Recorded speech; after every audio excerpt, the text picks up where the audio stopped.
सुंदरता का मूल्य। एक अति सुंदर महिला ने विमान में प्रवेश किया और अपनी सीट की तलाश में नजरें घुमाई। उसने देखा कि उसकी सीट ऐसे व्यक्ति के बगल में है जिसके दोनों ही हाथ नहीं है।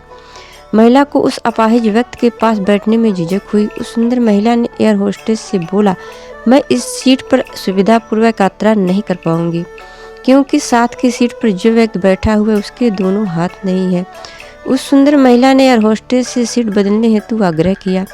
असहज हुई एयर होस्टेस ने पूछा, मैम क्या मुझे कारण बता सकती हैं? सुंदर महिला ने जवाब दिया, मैं ऐसे लोगों को पसंद नहीं करती। मैं ऐसे व्यक्ति के पास बैठकर यात्रा नहीं कर पाऊंगी। दिखने में पढ़ी लिखी और विनम्र प्रतीत होने वाली महिला की यह बात सुनकर एयर होस्टेस अचंभित हो गई। महिला ने एक बार फिर एयर होस्टेस से जोर देकर कहा कि मैं उस सीट पर नहीं बैठ सकती, अतः मुझे कोई दूसरी सीट दे दी जाए।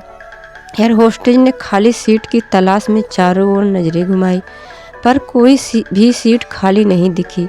एयर होस्टेस ने महिला से कहा कि मैडम, इस इकोनॉमिक क्लास में कोई सीट खाली नहीं है, किंतु यात्रियों की सुविधा का ध्यान रखना हमारा दायित्व है, अतः मैं विमान के कप्तान से बात करती हूँ, कृपया तब तक थोड़ा धैर्य रखें।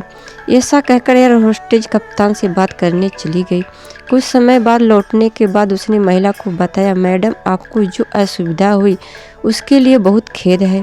इस पूरे विमान में केवल एक सीट खाली है और वह प्रथम श्रेणी में है। मैंने हमारी टीम से बात की और हमने एक असाधारण निर्णय लिया।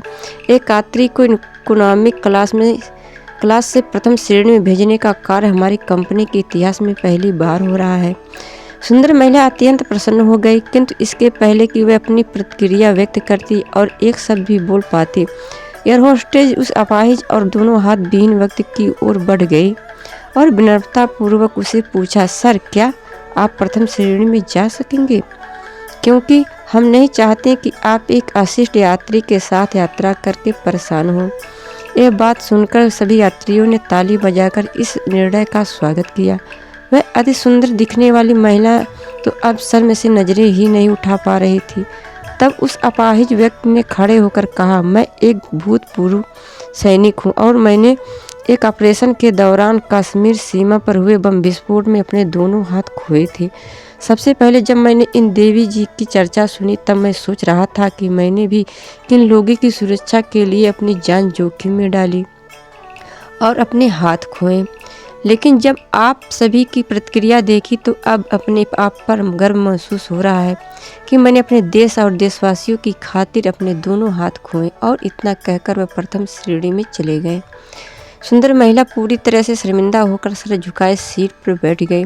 अगर विचारों में उदारता नहीं है तो ऐसी सुंदरता का कोई मूल्य नहीं है।